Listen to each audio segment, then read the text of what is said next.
Welcome to the Ancient Cistern. It's the 4th dungeon in Skyward Sword, and in this first dungeon in what I would guess you could call the second half of the game. Yeah, really, we're kind of going through the power that's added to your sword, right? Yes. You kind of go through that whole second part, you get the 3 powers from the goddesses added to your sword, so yeah, it kind of is the second part of the game. It really is, and Hick and I agreed hands down. Thanks for clarifying. Yeah.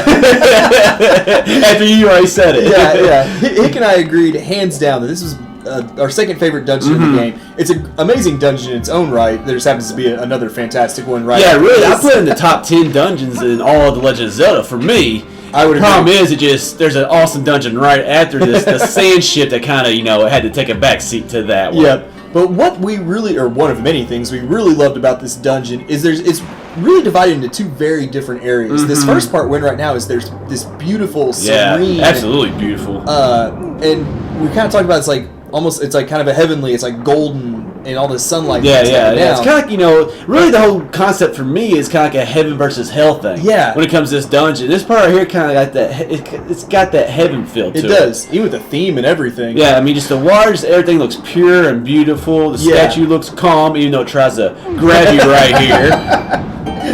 And the second half of the dungeon, when we get there, is more like the hell. I mean, it is just a dark, morbid place. So we were talking, it kind of reminds you of the Shadow Temple. Yeah. In Ocarina of Time, it has a lot of that look to it and feel to it. For sure. And just not as creepy as a dungeon theme, I guess you could say. I agree. So for us, that kind of duality in this dungeon really stood out to us as something that it set it different. It set it apart. Another reason I like this because I think a lot of people consider this to be like the water. Because there's a water temple in every Zelda game. I think a lot of people consider this one to be the water temple. Yeah. But it doesn't stink as bad as the other water temples. Not even close. And not stinking as bad. You're kind of like, I really like this place. A nice water temple. Yeah, and finally. I think part of that appeal is that almost every water temple in the Zelda series, you deal with either changing water levels, changing the flow of water. This one, there's very little of that. All you have is a couple we of get the whip later on. It has it opens up pipes, I guess. Yeah. I guess if anything, it might remind you of Great Bay, maybe a little bit. It's not really changing the flow. That's a bad example. Don't worry about it. But for being a water temple, though, it doesn't have some of the defining characteristics, I guess, the previous water temple. It's actually a pretty easy temple, and you'll see, we'll go through this in about, around 45 minutes? I mean, it's a pretty quick one. I mean, granted, we have a pretty good run-through. Yeah. If you know what you're doing, which, we always know what we're doing. Wink. Always. Yeah. Always. But one thing that I keep saying that one thing. Yeah, there's many one things in this dungeon. There's many one things. These lily pads, I thought were a fun concept. It's new. It's different. It's different. You can flip on them either using your whip later on or jumping on them like we just did.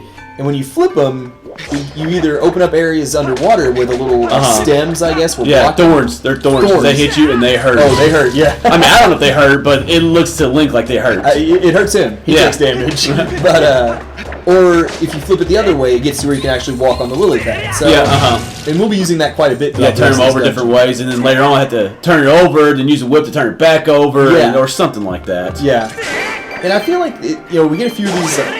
I guess directional-based puzzles. I mean, the very first stone we talked to told us we had to get those silver coins in the right order. And there's it tells you 4 things, and it's actually in that first main room. There's signs on both the hands. Yeah. And there's also some signs on the back of the statue.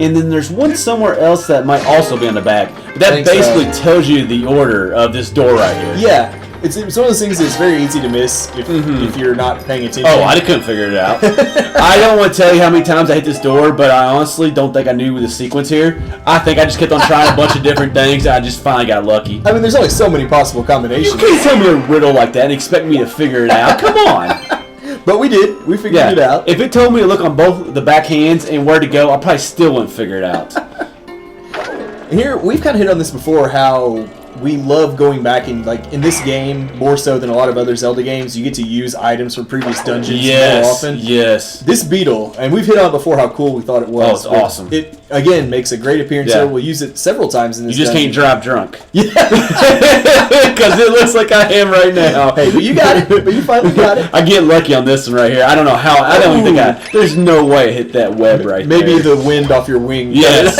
exactly. But it's fun to get to go back and use those previous weapons. Yeah. And I love how that sunlight's kind of coming down through there. I know. Kind of reminds you of the Skyview. Remember that Skyview? Go to that main room. Yeah. There's kind of like that light shine down. Yeah. They're also in the same area, so kind of just like, a reference to a past dungeon in the same area. Just kind of a little neat concept that we always talk about. So little things in Zelda that really stick out. Yeah, and if you know us, you know we love outdoor or wide open areas. So even though we're indoors, like having that sunlight coming in, it makes it opens it up. We don't get much of that in the basement, but no. And it also adds kind of to like we mentioned, like kind of the heavenly part of this upper level.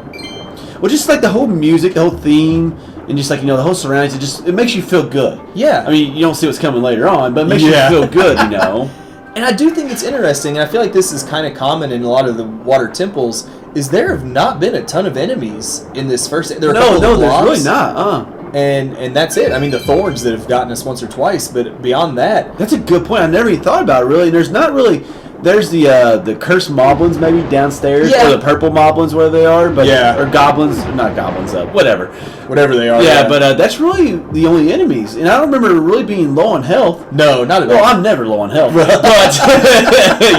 quite a bit. We cut those parts out. Yeah, you just see those parts. But I mean, I never really remember like being low on health throughout this whole dungeon. No, not at all. Not at all. Like I said, the only enemies we have are those guys in the basement. There's a few blobs and a few of the plant enemies. Yeah. And even them, we mostly dodge them. Yeah. And I just love this whole main room. You'll see later on, like, with the statue. First of all, I love the statue. And I kind of forgot what it looks like as we're doing this right now. But, like, it's just how it goes up and down. It's just a cool-looking statue. It's a great cinematic, too, when we raise and lower it a little bit later. And like we said, we don't really raise and lower the water level, but we do raise and lower the statue once or twice. But that's a lot better than... It's got a new concept of water. Like, I don't know exactly how to say it uses water in this temple or dungeon. Cistern, whatever you want to call it. Yeah. But it's something unique that that the water temples haven't used yet. Yep. And I do love coming back to this main central room a couple of times. It's nice having, like, that room that ties the whole thing together, kind of. And we do come here many, many times. I just love how I'm looking for heart pieces when I got full hearts. Oh, man. I'm the exact same way. If there's a pot or a bush, I'm going to break it and cut it down. Exactly. Just to get a heart, even if I'm full. And we'll be entering this door right here, and we'll be finding the mini-boss. And I know a lot of people complain about the motion controls on this game. I was a fan of them in some places, other places I wasn't. Yeah. But right here is one spot I love them, where you'll see with this mini-boss, he kind of puts his swords all different directions. Yes. And you got him a certain direction. And I just absolutely love that. And I thought it was coming up a little bit quicker than it actually did when I started talking about it. You'll see him in a minute. You'll see him in a minute. It's a very well done implementation of the motion controls, though. I agree. Here he is now. Just take the conversation I said and apply it right now. What we got right before we jump down was a nice little preview of where we eventually want to get to at the very top. It's going to be a long time before we get there. Like I said, just like how you had to hit certain ways. I just absolutely love this mini boss. I mean, especially once he gets in the second stage of this fight, he gets 4 swords out. Yeah, that's what I love. I also love that part. Man, he slashes you a couple times. At the beginning, I make some jumps like right there that I don't know how I dodged them. I thought that wall was gonna stop. Yeah, and I do it a couple times where I jump at the last second and I get by him or past him or behind him. Yeah, I mean, it kind of scared me the first time when he whipped out that second level of swords. Oh, yeah.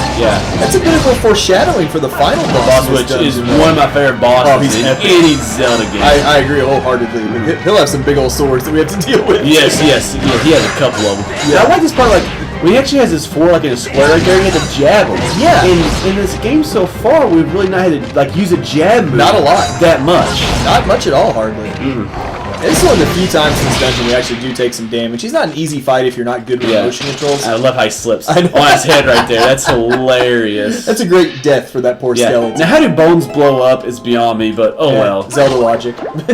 And as Ray was saying, something that's kind of unusual is we'll be going in here and we'll be getting the weapon. Yes. Which we usually do not get, at least for our videos. Yeah. We usually don't get in the first part. It kind of teases you. You get it this early, and you're like, oh, this dungeon's almost up. Nope. Yeah. Now, it could be operator error at the same time, but... yeah. It's nice to get it this early on, though, and we use it extensively, to get through the rest of the dungeon. But the weapon is the whip, which, if you're familiar with Wind Waker, it's very similar to It's basically a grappling hook. It has a couple different features and everything, but it's kind of basically the same concept. Just use it a couple different ways. And we're going to be using it for pulleys, for switches, for a lot of things in this dungeon. and that'll let us get deeper and deeper into the dungeon. But now that we have that item, that'll wrap up part 1.